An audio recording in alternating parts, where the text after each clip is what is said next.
we brought a machloket between Rabbi Meir and Rabbi Yehuda regarding food that was fully cooked before Shabbat, and you left it on the fire before Shabbat, meaning, let's say it was cholent, it was a food that was improving as time goes along, or it was liquid, and you left it on the stove before Shabbat, that directly on a fire.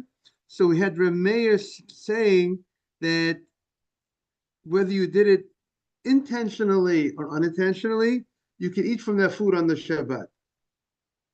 And Rabbi Yehuda makes a distinction between liquid and solid, because he said if you left a liquid on from before Shabbat, since it's evaporating, it's deteriorating, diminishing, we're not afraid you're going to go ahead and raise the fire. And therefore, technically, that's not a problem. But therefore you could use that liquid on Shabbat that was fully cooked before Shabbat. But the cholent, or the food that's improving as time goes, even though it was fully cooked, right? It was fully cooked. He says you can't go ahead and use it. And that's talking mezid, right? The case that they're arguing was mezid, intentional forgetting of food on a fire intentionally. He put the food up before Shabbat, and he knows he's supposed to go ahead and remove it before Shabbat. He's not supposed to be leaving the cholent burning when it's getting enhanced on Shabbat. But if he went ahead and he did it, so that we find there's a machloket between Rameir and Rabbi Yehuda. So we have a minimal benefit, because it was already cooked before Shabbat, and the likelihood of stoking is a little less when something is completely cooked, or something is not completely cooked, and therefore we have an argument when you intentionally left that food before Shabbat when it was fully cooked. If the food was not fully cooked and you left it before Shabbat, this Braita says, everybody says if you intentionally left it, you cannot use it on the Shabbat. Okay, so that's a little bit of the Braita. And the Gemara says we have a kasha in the English Art Scroll. We are on 38A2 on the right column, top right of the page, 4 lines from the top. Kasha de Rameya, Kasha de Rabbi Yehuda. We have a contradiction of Meir and Rameya, and then they have a contradiction of Rabbi Yehuda, because we have Rabbi Meir here on Daf Lamed Chet, and we have Rabbi Meir early on Daf Lamed Zayin. And Tosfos brings a Rashba, and he says like this: the Gemara earlier indicated, remember we had the twin ovens next to each other. One oven was the coals were on, and one oven, the coals were off. And the Gemara says the oven that the coals are on, you can't put anything before Shabbat. The oven that the coals are off, there was a discussion what's allowed to be placed when you're ready, or you cover the coals, or you move the coals. What could you place in such a stove? And we saw one opinion in Beit Hillel said you could do anything solid, liquid. The coals were removed, and the other opinion says they only allow when the coals are removed to place liquid, but not solid before the Shabbat. And so the Rashba says the Braita earlier indicated that if a oven is on, if the fire is on, you can't leave anything. You can't leave anything in such a stove. And being that's the case, so that's a contradiction on Rameir, because over here, Rameir says that the liquid could be left on such a stove. All right, because here we're talking about the the the fire is on. We're not talking about like before, the fire is on. And Ramea says that the liquid is permitted, that if you left the liquid before Shabbat on such a fire, it's good. So the Gemara, and before he says it's no, you can't. And and the Gemara is going to answer that over there it's talking lechatchila. Over there it's talking lechatchila. You can't place on a fire a liquid that's fully cooked on a fire before Shabbat. And over here, Rabbi Meir is holding that b'diavad, after the fact, you could go ahead and use the liquid. That's what the Gemara is going to say the distinction is. It's not a contradiction. So and the Gemara is going to say there's a kasha of Yehuda. So let's see it inside the Gemara. Kasha Rameir, kasha Yehuda. Kasha Rameir, lo kasha. We can answer Reb Meir by saying the following: Ha l'chatchila, ha di'eved. L'chatchila, the brighter earlier is of the opinion that according to Reb Meir, that you can't leave hot water that's fully cooked on a fire before Shabbat. And our brighter that says it's good is only after the fact that you went ahead and you did it. You were not supposed to do it. But you went ahead and you intentionally left it there before Shabbat. Since it's deteriorating, Rameir would say he's going to allow the liquid. The liquid is fine. And then the Gemara says Rabbi Yehuda nami lo kasha, and the contradiction of Rabbi Yehuda on Rabbi Yehuda, because Rabbi Yehuda over there says that hot food and hot liquid is fine, and here he says that if you have a cholent, right, from the Gemara beforehand, Rabbi Yehuda says cholent wouldn't be good to leave a hot that's fully cooked before Shabbat, and here he says you could leave it, and here he says you can't. So the Gemara says there's a different situation. What's it over there? When he allows you to leave it, is when you already remove the fires, when you cover the coals. So if you cover the coals, you could leave. You could leave any type of food on top of the stove if you cover the coals. And here, where he says it's a problem when the food was not, when the fire, that's when the fire wasn't removed. And the fire was removed, even though the cholent was fully cooked. But since it's getting better, since it's enhancing, you can't go ahead and use it. Okay, so that's what the Gemara says. It's not a contradiction. The Gemara beforehand, where he would forbade the cholent, that you can't do it by the cholent, that's talking about when it's on an open fire. And on its open fire, it is improving. Therefore, you can't leave it there. But here, our Gemara is talking about when the fire was removed. The fire was removed. There's no problem. You can leave the cholent there. So that's what the Gemara. That's how the Gemara addresses So based on this Gemara, what does it come out? It comes out that if you have a cholent which is a food which is fully cooked before Shabbat, and it's not on an open fire, right? That would be, you took out the fire, the food would be allowed.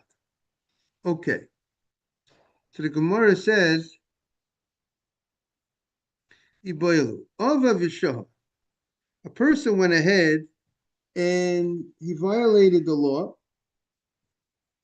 He left a food on the stove, and let's say he intentionally left the food on the stove, that you did not remove the coals. Can he eat from that food, or can he not eat from the food? That is the question of the Gemara. Again, what's the question of the Gemara? A guy went ahead And we're now on 38A2, the bottom of the page. Right? The guy went ahead and now it sounds like, what does it sound like? He went ahead and he intentionally left the food on the coals before Shabbat, right? You can't leave food on fire before Shabbat. Now the question is, what level is the food? So according to Hananya, let's say if it's not 50% or not 33% cooked, you can't leave the food on the fire. And according to the Chachamim, even if it's fully cooked, if the food is being enhanced, if the food is getting improved, you can't leave that food on the fire before Shabbat. The only way you can leave the food on the fire before Shabbat is only if the food is deteriorating, like hot water that was cooked up before Shabbat. That's what you can leave on a fire, according to Chachamim. If it's fully cooked, you can leave it on an open fire.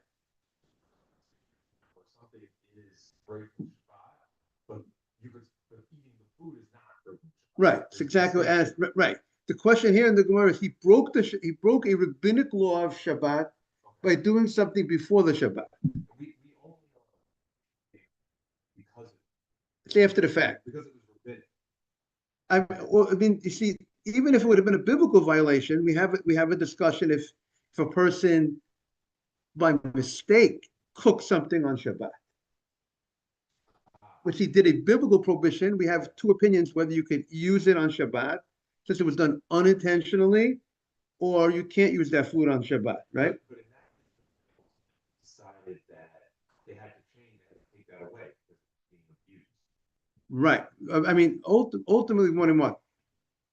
The abuse case that they said was the first case. When you before Shabbat, a person would go ahead and they would say they did it unintentionally, put up the food, but really it was intentionally. They left meaning the case was that if they unintentionally left food before Shabbat on the fire, we came out and we said you can't use that food on Shabbat, because if you're going to use that food on Shabbat, the person intentionally will put the food there before Shabbat, and he will say, I did it unintentionally. Liar. A liar, a trickster, right, exactly. Morning, Mark, right. Morning, Boker Tov. Bruchim Habayim.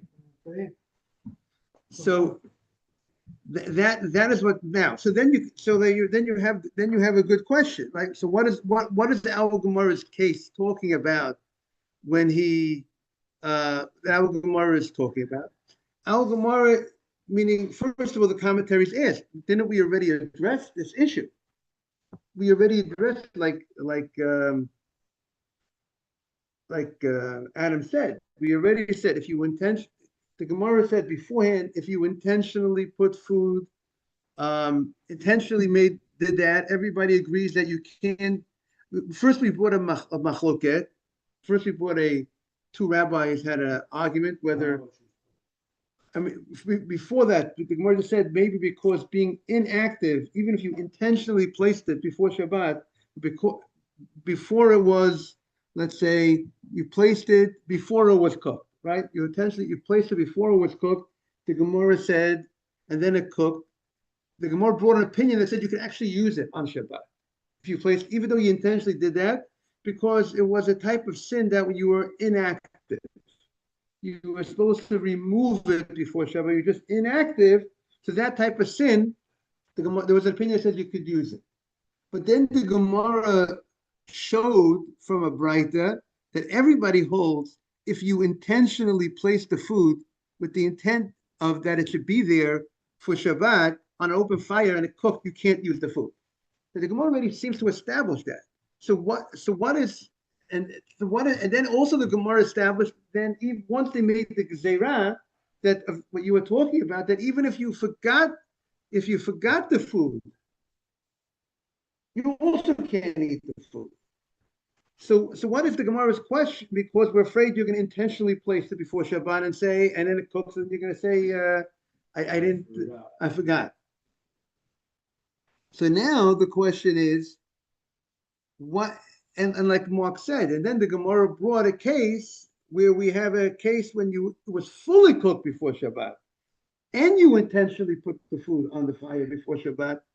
Will we say when it was fully cooked, that minimal benefit that you got on the cholent, that it came better, it burned more, would we also tell you can't eat it, or not, right? So there was an opinion that says we will allow you to use it, but say you're not allowed to use it. But now what's the Gemara's question? If here the case is of Avisha, you left it there, and so what's the Gemara's question? So they want to say is here we're talking about a new type of case. Not that you forgot it there. Because if you forgot it, like we said, if you intentionally placed it, you can't use it. If you forgot it, you also can't use it. Because maybe you intentionally do it and you're going to say, I forgot it. We're talking about when you intentionally placed it there, I didn't know the law. Not that I forgot it. When I forgot it, it means I know the law, but I forgot it. Right. But if you forgot the law, I mean, if you forgot the law and you put it there and you can't use it, come on, for sure. If you intentionally did it, that means what we're worried about is you intentionally doing it. So if you forgot it, that makes you like the guy that really did. Not that I didn't know the law. But let's see how they verbal the case.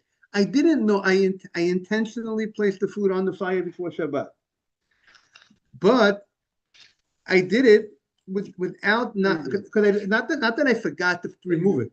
Ignorance. I was ignorant in the rabbinic law. So now you go into again B'diavad, right? So b'diavad, before if you did it in ignorance, you have to know it. Before him, the case that we spoke about was I knew I can't. Before we talk about I knew I can't put it on the fire, and either I did it anyways, or I knew I couldn't do it, but I forgot to remove it before. I forgot to remove it before. So Let's go back. Strike that out. Okay, yes. It's not I knew when I did it. Knew about what? The law. Again, but the first case until now we've been learning he always knew the law. Everyone knows the law. But the question is, am I following the law? Did I actually intentionally go against it? Or did I just forget the pot? Not that I forgot the law. What? Unintentional. Okay. So if we know and agree intentionally it's out. Intentionally it's out. I can't use it. And we know unintentionally we made a gazette that you can't do that because you can't use it because you're going to come to say I forgot it. And it really wasn't. Right. So now here's this new case. The new case saying the unintentional aspect was was not that I forgot it there. Not that I forgot. What? Is what? I didn't know the law, period. I never was taught the law. So then you can't compare. Then how about the guy who intentionally did it? Did he know the law? Yes. Intentionally didn't mean right. Intentionally. Yes, the rest not called intentional. But this is intentional without knowing the law, right? The act, right? Here we're talking about. Until now, intentional meant I had a mind to do it, and I knew what I was doing. I knew it was Shabbat. I knew I was not allowed to do it.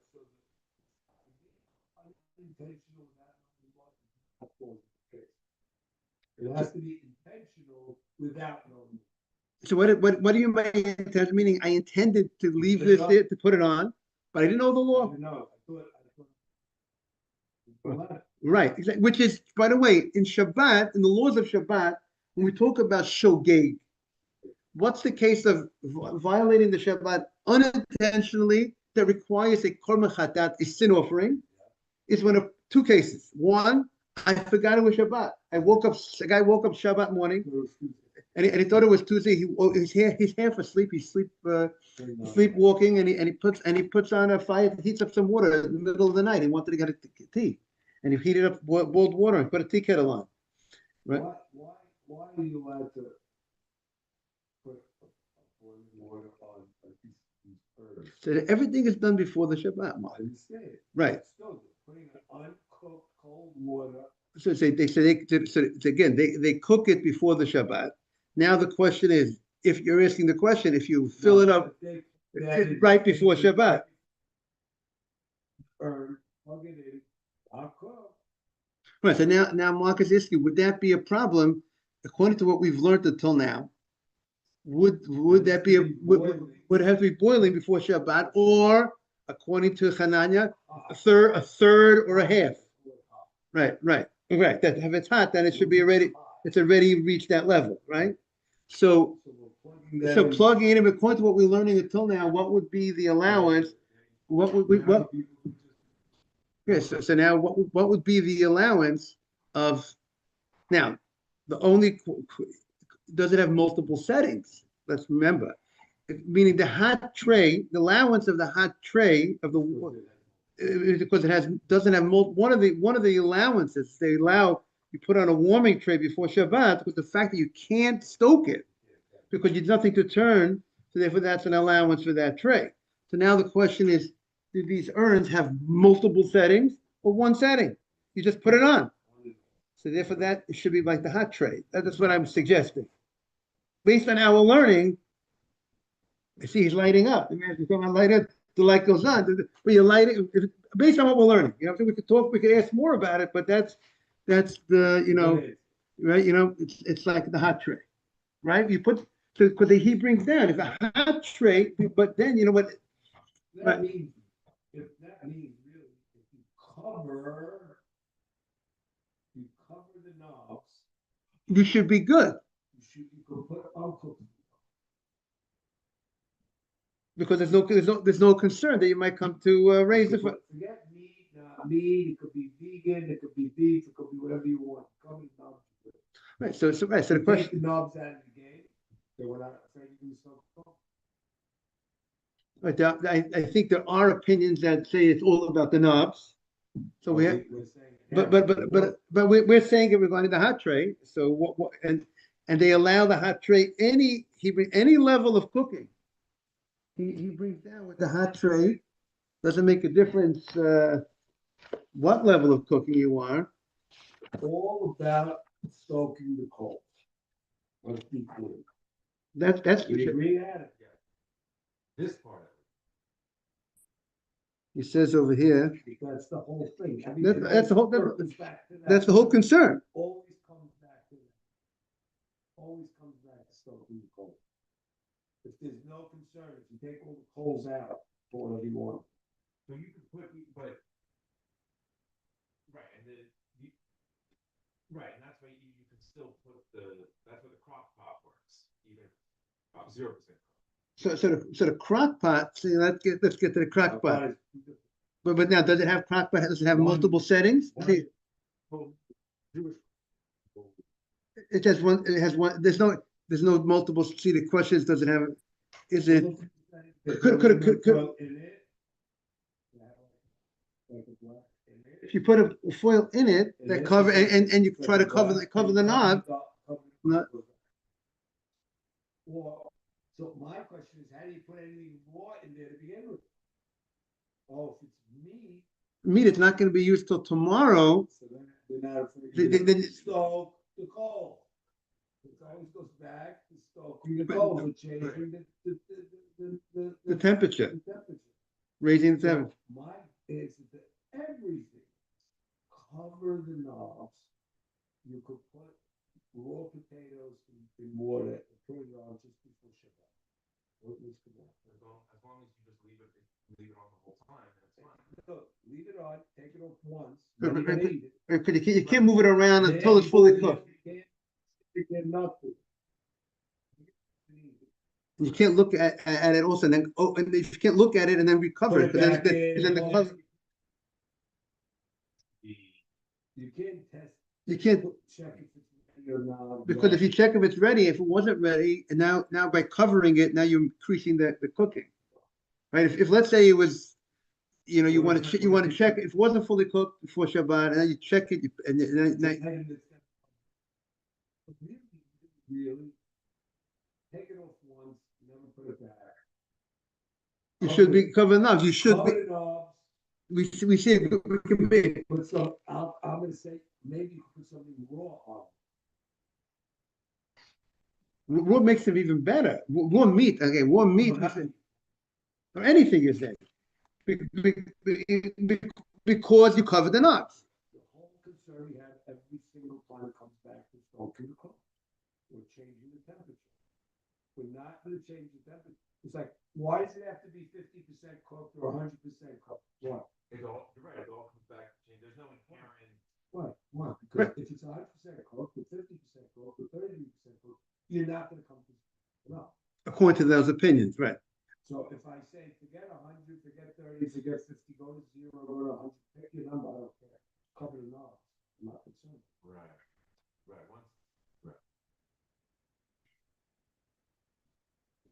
Right. Right. So, no. So I'm not saying I'm not going to sign off completely. I'm just saying it's definitely there's definitely room to say that. You know what I'm saying?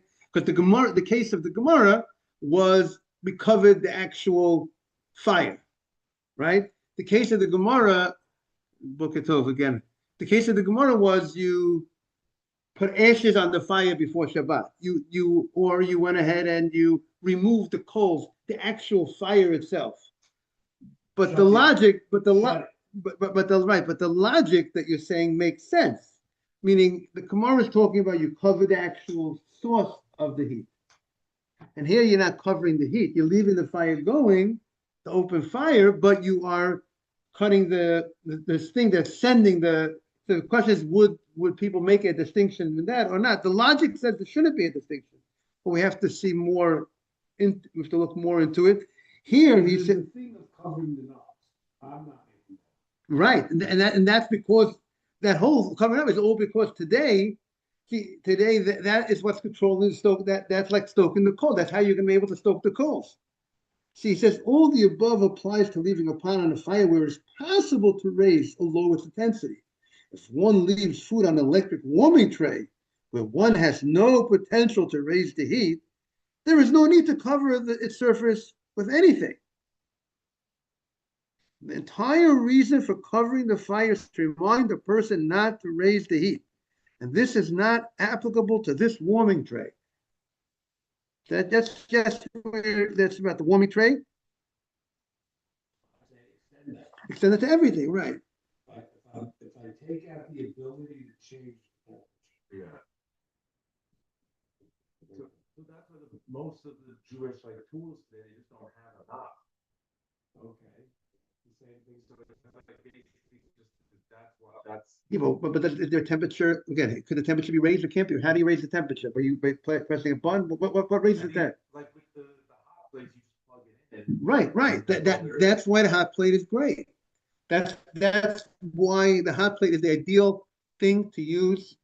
There's no knot to cover. Exactly. If I take the knob off, He made it into a warming tray. taking it off. Pull them off. And that's the reminder, right? The same way. No. Or people. But baby protects is interesting because I might put baby protectors on the stove before on a Sunday to Tuesday also, and therefore it's not serving. Exactly, it's not serving. Right, it's right. It's not serving as the reminder. Yeah. It's actually cooking food. You have to pick the temperature. So and if that crock pot has multiple temperatures, so therefore you cover the knobs. That should serve as your reminder. See, Moshe Feinstein has a chidush. I think he holds his chidush is that covering the fire is enough, right? Meaning to say, let's say before Shabbat, you put up whatever you put up before Shabbat. If you put a piece of a blech on top of the fire, then you could put any food on raw before Shabbat on that. Don't touch. Uncooked, not meat, anything, not meat. Right? You covered the fire with a blech before Shabbat. You could put anything. Right? That's what it seems like from everybody here, at least for Rav Yosef. But Moshe says you don't need to cover the knobs. Because we find in the Gemara, you cover the fire. That in itself serves as your reminder. I presume that's his reasoning. Meaning the Gemara, even though It's about the reminder, it's not about. it doesn't have to be actually covering It's not about covering. it's about reminding you to remembering. Now, if I just cover on the fire, it's smaller than the pot. Okay, but if you don't see the covering of the fire, so then what is it what is it doing for you? It's not, maybe it's not serving as a reminder, and you might come to stoke the coal. Cover this big and pot is this big, I can't see it. If the cover on the fire is very small, and you're leaving the knobs exposed, that's what you're saying. If you have a little bit of a little sheet of metal on top of the fire, It's appropriate, but my pot it's protruding over that, and I don't even see anything. And I left the don't see the and I didn't cover the knobs. So many people say it's definitely best to cover the knobs. Now I can't. That's going to serve as a great reminder, not to. So do I need, if I cover the knob, do I even need a blech? Right, that's the question. That's Mark's question. So Mark made a big case that you don't need a blech, but Saying you don't need. I'm saying that the logic of it, but that's not. The blech It's the it's not so right. All roads lead. Right. But the blech will give you. But let's remember another thing. The blech gives you a big advantage. What's the advantage of blech? That if I take out, number one, I could put food from the refrigerator. If you're a Sephardi young man or an older gentleman, you can take food, middle-aged, take food from the refrigerator, all ages, and put a solid food that's totally cooked. If you have a blech, it gives you that ability to take food from the refrigerator and put it on top of the blech on Shabbat. If the food is already fully dry, fully cooked food before Shabbat, then on Shabbat itself, you can take it from the refrigerator. And also the blech gives you the opportunity that if you had food on that blech on the Shabbat and it was fully cooked, if you could take it out from you could take it out from the pot and put the pot and pick up the pot or whatever you remove. We'll discuss that. Take out food and put it back on. Right? Even your soup, your hot boiling soup, right? You could go ahead on Shabbat and take out from the soup. What? You don't hold, you can't take liquid from cold liquid. But hot, I'm talking about hot liquid. When I say soup, I meant it was on, you left it on Shabbat, Friday night, right? Not a knife. When I talk about the fridge, I'm talking about solid, fully cooked food. When I'm talking about having the blech on, then on the Shabbat, I had the liquid fully cooked on the blech, boiling hot before Shabbat. Then on the Shabbat itself, I could go ahead and take out liquid from that soup, boiling hot liquid, Friday night, and then leave the pot on the fire. Shabbat day, I can't. Right, I can't put a liquid. Right.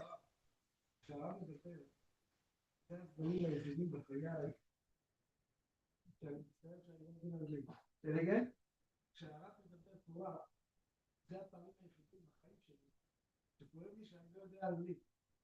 You don't know.